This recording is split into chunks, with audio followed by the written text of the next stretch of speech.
All right. What it do? What's up? Your girl G here. Welcome back to my channel. Appreciate you for tuning in. We're gonna get into this episode of Love and Hip Hop Miami. Y'all, Love and Hip Hop Miami has actually been been pretty entertaining.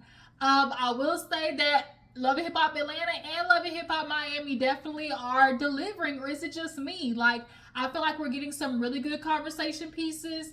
And this episode definitely is going to be a conversation starter because Miss Shay, Miss Bucky, you in danger, girl. You in danger. Like, that's literally the only three words you in danger, girl. Like, you in danger, okay? So we'll talk about that. And then, of course, we'll discuss all the other madness along with it. But if you're new to my channel, I appreciate you for tuning in. Make sure you hit that subscribe button because it is free 99. I ain't gonna touch your bank account, okay? And everybody else who's already part of the Juice Cross crew, y'all already know what to do. Go ahead and hit that thumbs up. Let me know that you guys stopped by and drop down in the comments and tell me what you feel about the episode, okay? So, we open up the episode, Miss Amara Nigga, okay? Amara Nigga. She is at the house just, oh my god, my dad, he wasn't even a part of my life. And I just, even though me and him have a complicated relationship, I really, still in contact with him. And, right now he's having a health scare, so I'm gonna go back to the DR, so I can see my father. And, Safaree's gonna stop by because, although we've made up, I'm still kind of mad at him because of what is happening on social media.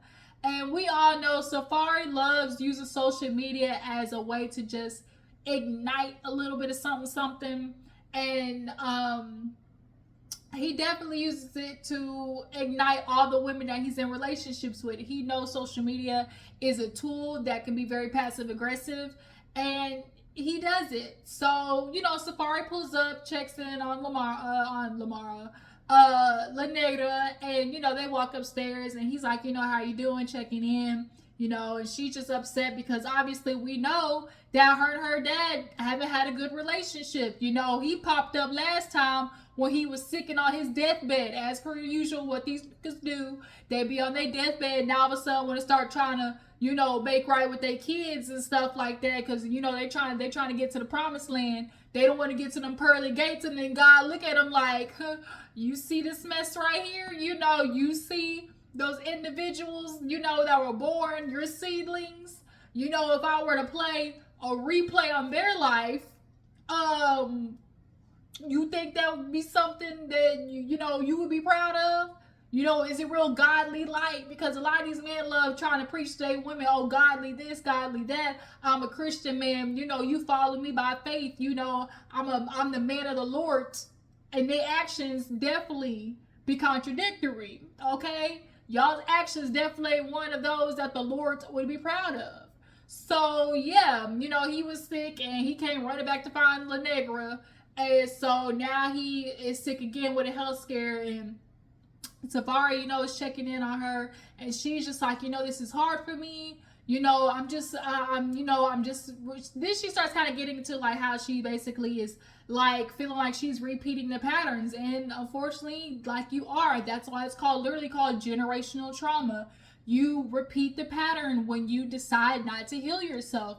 And Amara, you're making the decision not to heal yourself. If there's one thing I learned, it's like, you complaining about what is going wrong in your life, you have to start asking yourself, what part do you play in your own suffering? Point blank, period. What part do you play in your own suffering?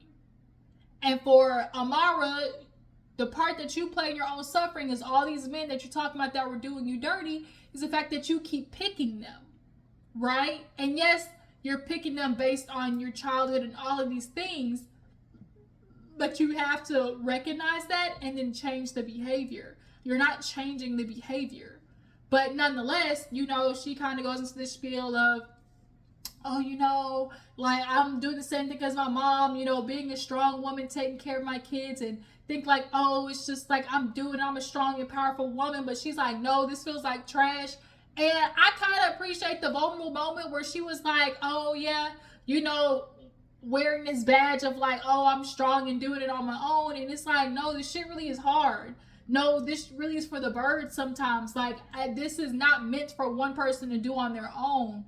But, you know, you have to clap your, like, you know, kind of sometimes give yourself a pat on the back for doing it on your own, because, you know, you making it. You know, you in survival and you at least pulling through no matter how hard it is, you know. So she kind of uses that as a moment to weave into her issue with Safaree. And he's like, man, you know, so, you know, Amara always does this. She'll use a real moment, you know, to try and turn it into a fight. Because she was like, she was going through that whole thing. And Safaree was like, oh, you know, he said some type of like very like nonchalant advice. Basically like, you know, my dad was in and out of my life, but, you know, you have to take it as is or whatever. And he's like, you know, I've had moments like that. She's like, I can't tell. You know, the way, especially with how you're acting on social media, I've never seen that. He was like, yeah, you have. And so he's like, man, I'm not doing this. He run out, get in his truck. She following him. This is what I'm talking about. I always tell you about how men in my life have always left me, and here you are leaving me. You know, I'm seeing what you're saying on social media, talking about, oh, FaceTime sex is better than, you know, real sex. And so she's like, what am I supposed to do with that? And he's like, I always told you it's for social media. She's like, how am I supposed to know? You know, like, it's like, with Safaree, you can't take him seriously. You know, Amara, you got to start taking what he doing and letting it roll off your back. Like, for real, for real. So moving on, we have a scene with Trick and his friend Carla. They do it like, you know, cooking and everything. They've, I guess, been friends for a long time, ever since Trick Daddy got in jail. And so Miss Carla got a set of twins that, you know, are trying to get in the hip hop game. And so she asked a huge favor because they want to move to Miami if they can move in with him, with Uncle Trick. That's it. You know your Uncle Trick, you know, and he's like, you know, he's watched them grow up and everything like that. And I was like, lady, first of all, they your daughters. Why they not moving in with you? Like, you got a man up at your crib? Is it that you don't want your daughters taking up space at your house? I'm just confused as they your daughters, they moving to Miami while they're not moving in with you. Like, I'm just confused. Maybe she see Trick House as a bigger place that, you know, they can stay at. I don't know. But I just kind of felt some kind of weird way about that. Her, like, throwing that on him. Like, well, they're moving here, but see, you know, they're going to come here with you. And he like, huh? And she's like, man, as much as I've been there for you, how long we been friends. And so Trick is like, you know, Carla has been there for me, you know. So I feel like I can do her this one solid. But he's like, look, man, I don't want no eyelashes, you know, no makeup, all that everywhere. So she's like, yeah, you know. And he's like, then, you know, they got to take it serious. And, you know, Trick kind of feels like, of course, you know, the new wave of music now is just, you know, the TikTok trends. Go viral on TikTok. Like, that's how you kind of, you know, get your kind of like snowball rolling effect to get things stuck going. Is to hopefully go viral on TikTok. And he's like, they keep making this TikTok music. I don't know if, you know, they really serious about it. She's like, nah, they serious. You know, when they get down here, they'll show you. So Trick is like, all right, you know, we'll see what happened. But I don't know if I would ever want my daughter staying at Trick House. I don't know if I would want that. He's like, you know, they got the look, you know, and everything, but I don't know if they got the sound, you know. He's like, because all they talk about is this nigga that, this nigga that, this nigga that. He's just like, yeah, you know, they give ditzy, but you know that they're more than that. And he's like, all right, you know, it's definitely giving, you know, city girls to the twin city girls, okay?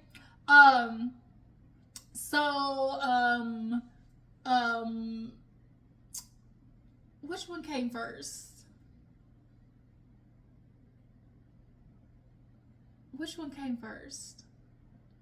I guess it honestly don't matter which order I go in. So, Safaree talks to Ray J. They basically meet up and he called himself, he's like, oh, the best person to get relationship advice from Ray J. Ray J of all people. But he feel like because Ray J and got, you know, Princess back down to Miami and everything, that they doing good. He's like, you know, Ray J seems to be, I guess, doing better, you know, for the time being. So Safaree, fills Ray J in on what happened. He's like, yeah, I saw Amara the other day, and it was a big emotional blow up, and especially with her dad, things are going on. And Ray J's like, well, what did you do? And he was like, she was crying. He's like, oh, she was crying. He was like you like what you do? And he was like, I just, gave her some advice. He was like, nah, man, you got to get on her emotional level. You got to feel, get with her emotions. I said, God dang it. Ray J 90% of the time is goddamn wrong. But in this one moment, he was right. You could tell him and Princess either been going to therapy or, Princess is having conversations with him about what she wants in their relationship. And he's, bestowing that upon Safaree. So what he said was right. When Amara is crying, she wants you to get on her level of vulnerability, her emotional level. But Safaree's like, look, I grew up Jamaican. We don't do none of that. We ain't in touch with our feelings. It's giving, tough love. And so he's like, right now she's in the DR, and he was like, he said, Prinky, showed me Amara's, social media, and right now I'm just trying to put my boy Safaree up on game. And so he was like, look, I don't know what her social media is saying, but it looked like she kind of going out thinking like, maybe she, she kind of thirst trapping for her baby daddy. And so he pulls up the picture. He's like, you seen that dress? And Safaree's like, man, nah. He's like, see, man, she got a new dress on. And so he was like, so you think she out there? He's like, I don't know. I ain't trying to say she cheating on you, man. But that's her baby daddy at the end of the day. And so what you guys think? Like, it's a far-fetched idea, but could Ray J be tapping on the nerve? I don't think she went to the DR obviously for her father, but Amara is a pick-me, so I don't put it past her to try and get the attention of her baby father, not for the sake of hooking up with him, but I think for the sake of just sitting down and have conversations with him about his motherfucking kids. Like, that might be optimistic to think of, but he don't look like the type of dude when you text him straight up about, hey, I need this for your kids. When you gonna come see your kids? He's giving real, I'm gonna leave you on red. It's giving real, I'm gonna let the call go to voicemail when it comes to his kids. So if Amara, thirst traps him and maybe, gets him thinking that he gonna get some, at the end of the night, she can actually sit down with him and confront him about his kids that he ain't really taking care of. But it was real funny because other on social media, allegedly he was talking about how Amara be keeping him from the kids and everything like that, and that set Amara off, y'all. It set her off. She was like, ain't nobody doing that. She's like, I got real receipts, how you really be acting and everything. I don't believe him one bit when he talking about, oh, Amara keeping him from seeing the girls. I don't buy that one lick. But yeah, what you guys think? Y'all think that Amara was thirst trapping for the baby daddy? So Trick has this little cooking show. Y'all know what he saw. Bitch got my pot, okay? And so this is where we meet the Hollywood twins, and it's giving real bimbo-ish, just a touch, real bimbo-ish. And it's what they say, Hollywood Junior, Hollywood Senior, or something like that. And so they come on the show and get to talking and whatnot. Typical, boob augmentation, BBL. We know how the look is. And so they get to talk about music and everything. Like, yeah, we gonna come down here. We gonna take over the Miami scene. We gonna take over the Miami scene. Trina, we coming for you, girl. And Trick was like, uh-oh. And it's like, is this the direction that we're going? Are y'all taking the shortcut of kind of like trying to like start not a beef, but how it is to just, you pick somebody like, oh, Trina, she the girl down here, but we come for you, girl. Like, it's just kind of a shortcut because it's gonna get people talking. Oh, on Trick's show, these new girls that coming for Trina, like we know how that spirals. But at the end of the day, Trick at the show was like, look now, I'm gonna take y'all on, but y'all got to be serious. So when I say get the studio time or whatever, and they're like, yeah, that's what we need. We need studio time, so we gonna be there. Da da da da. So this is where we get to the meat and potatoes of the episode. We have Fabian and Shay's mama sit down, because at the end of the day, Shay's mama is concerned. Hell, we all concerned for Shay at this moment. So they all sit down, and she's hugging the baby and whatnot. Shay's there, and she's like, I'm just, finally got, things to calm down and to get both of them to talk to each other. And the mom's like, maybe it's good that we just sit and talk to each other. And the teller for me was before the conversation confessional. Before the conversation, Shay had a confessional, and she was like, I really hope things go well and they can just apologize, because if after this it doesn't end well, then I'm gonna have to make a decision, and it could really hurt, it could really hurt one of the person's feelings, if I have to pick. Like, if I pick, I'm gonna really hurt, one person. And I said, Shay gonna pick her nigga. Like, you're in the mindset that Shay is, when she's like, oh, I have to pick somebody. First of all, the fact that you even feel like you have to pick somebody when they're beefing already lets us know the type of stuff that's probably going on behind the scenes. Because why are you feeling like you have to pick just because they don't get along? That's some shit that he put in your head. And now a lot of times in these emotionally abusive relationships, these dudes isolate you from the family members. They isolate you from the friends. They're literally showing you like, like, girl, like, the flags is hello, waving, flashing, like, wrong road, okay? So, the fact that she's even like, oh, I'm gonna have to pick somebody, I'm gonna hurt somebody's feelings, if when I pick, and it's like, who's telling you to pick? Like, the only reason she feel like she has to pick is because that right there, Fabian, is making her feel like it. So she gets to walk away, and immediately the mom was like, okay, so you disrespected me. And he's like, I didn't disrespect you. She was like, so you yelling at me, you didn't feel it was disrespectful? So he kind of gave an apology with the, oh, I'm going to apologize for yelling at you, but it was a disrespect. The fact that your morality and your character, you don't feel like yelling at somebody's mom and acting the way you did with your woman's mother, you don't view that as disrespect, lets us know the type of nigga that you are. So she's like, Fabian. He's like, Fabian. She's like, Fabian. He's like, Fabian. She's like, Fabian. She was like, we didn't figure out what's going on, because at the end of the day, like, what's the issue? Ever since, you came around, it seemed like, okay, at first it was the dog. Now I can't come around. What is it? He was like, why are you putting that on me? Because she was like, well, like, he's like, that's not Fabian. She was like, well, it is, like, because you the one who said it, basically. And so the whole dog situation, like Shay said, she's like, I did tell my mom, to watch the dog for a year. I can't admit that. So why are you feeling like Fabian has the control to deter that? You made the deal with your mom, so you have control in that situation, Shay, to be like, no, we're taking the dog back. But why are you acting like you don't?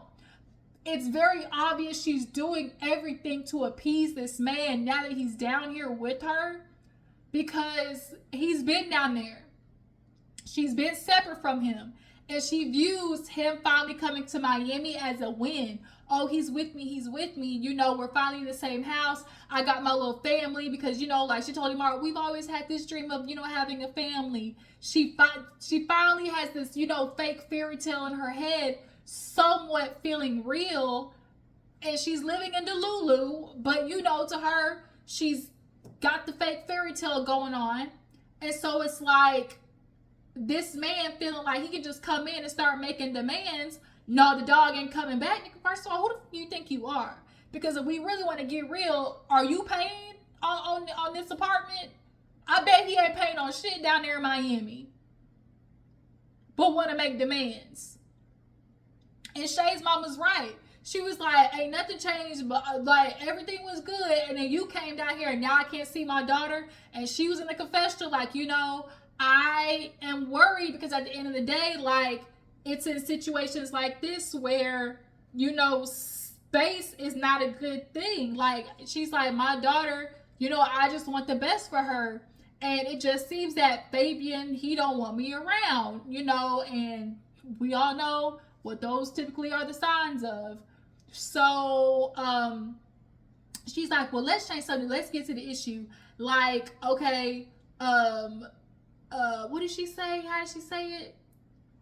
And she was like, well, what did she say? She was saying something to the extent of like, what is your issue with me or something like that. And he was like, she was like, why did you get upset? We need to figure out like what you were upset for. He was like, because you kept pushing the dog. Like I told you to let it go and you didn't want to leave it alone.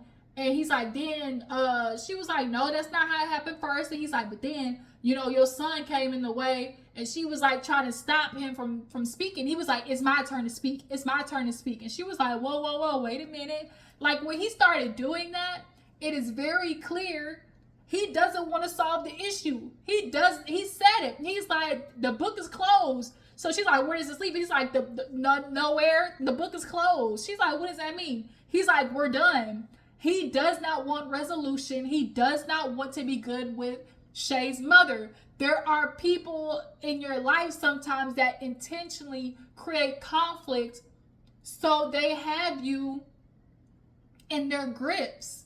As long as I'm in conflict, as long as he's in conflict with Shay's mom, he knows Shay is more likely to distance herself from her mother, which unfortunately is what happened after this scene, which we'll talk about next. So they get into it, and he actually stands up and walks over to the mom once again and starts putting his hands in her face low key. And the security, had to come over. And by that time, Shay walks in, and she walks in with him walking away. And she's like, oh my God, like, I don't want this. Like, this is not what I wanted. She's like, why couldn't y'all just apologize and we be good? And she said something to the extent of,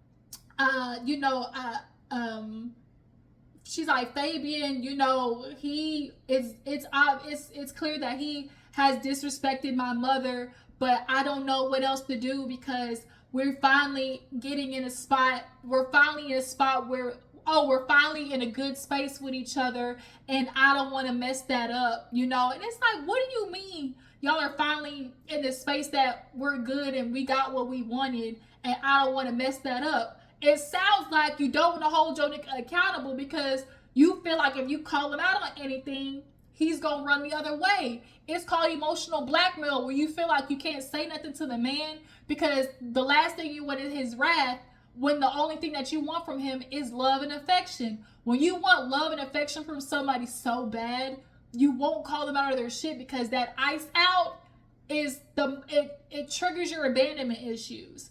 And watching Shay and how her mom understands, like, I can't win in this situation is really sad because I'm in that kind of similar situation, Shay's mom, where you are watching a relationship from an outside perspective with no emotions attached and an objective point of view. And no matter how you tell this person, they're gonna find any which reason not to take your advice or take what you see into account.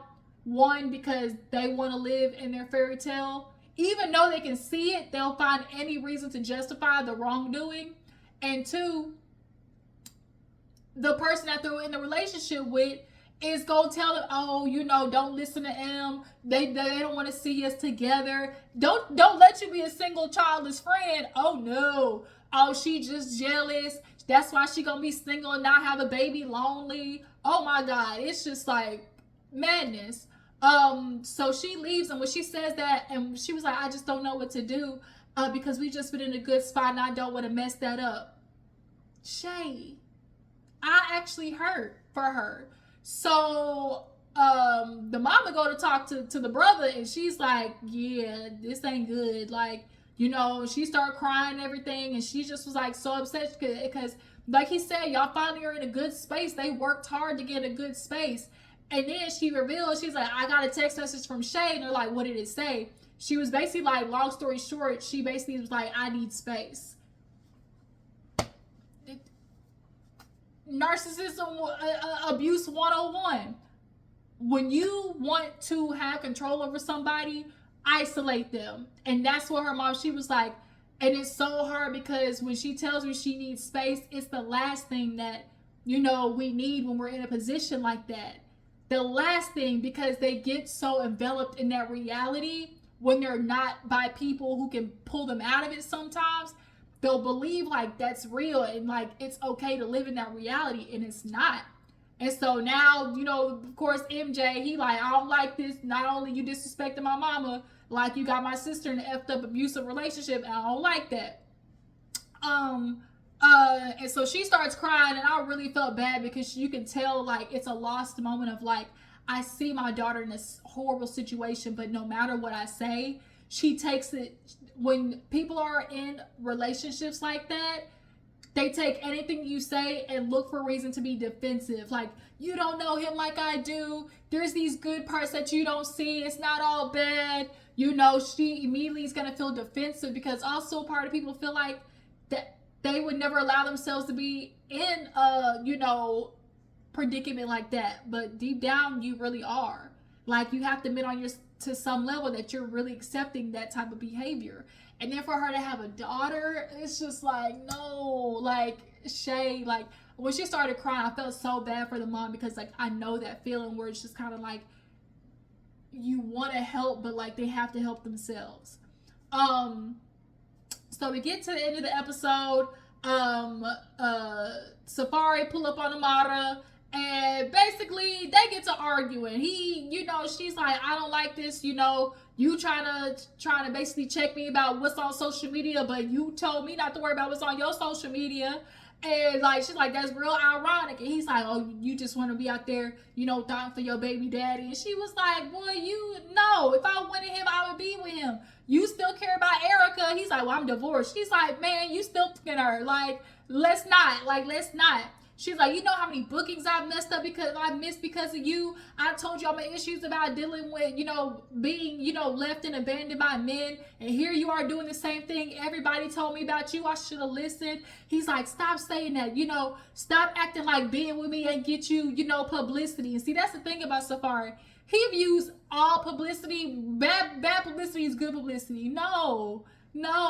She got publicity, like she said, for being the dumb heifer. Like, her publicity is for being dumb.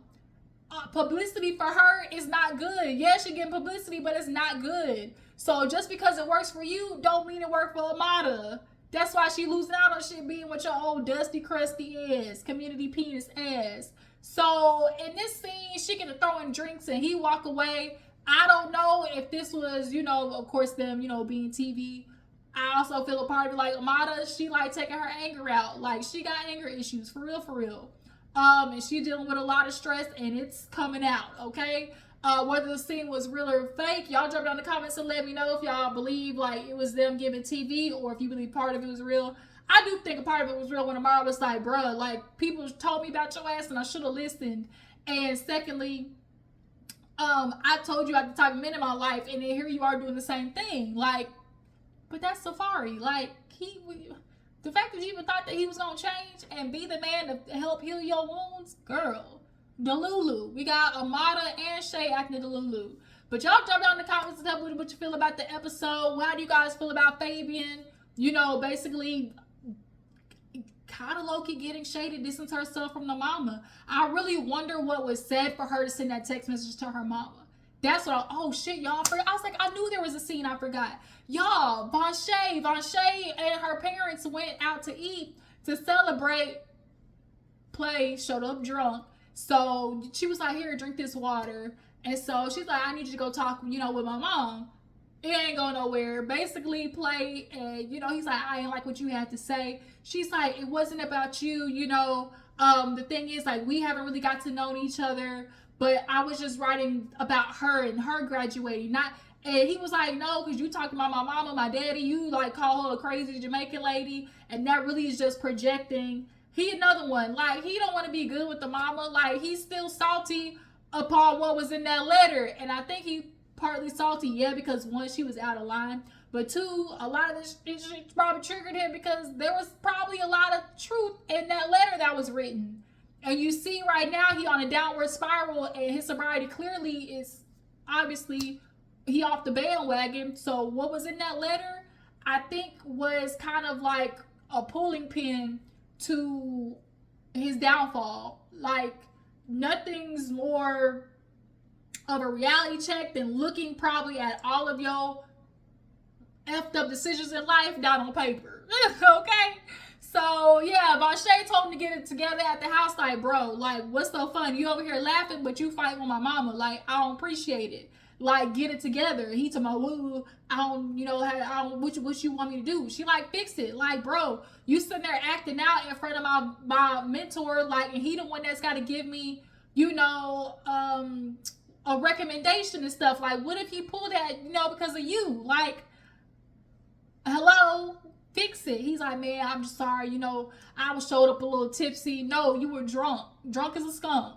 And we all know, like, what happened later on in the season, and that's what they showed at the end, like, what yet to come on Miami and stuff like that. So yeah, the fact that they caught that, and they are adding it to the end of the season and on these episodes, I'm interested to see like how that plays out. But yeah, you guys, that was Over Here by Miami. Y'all make sure to drop down in the comments, let me know how you feel about the episode.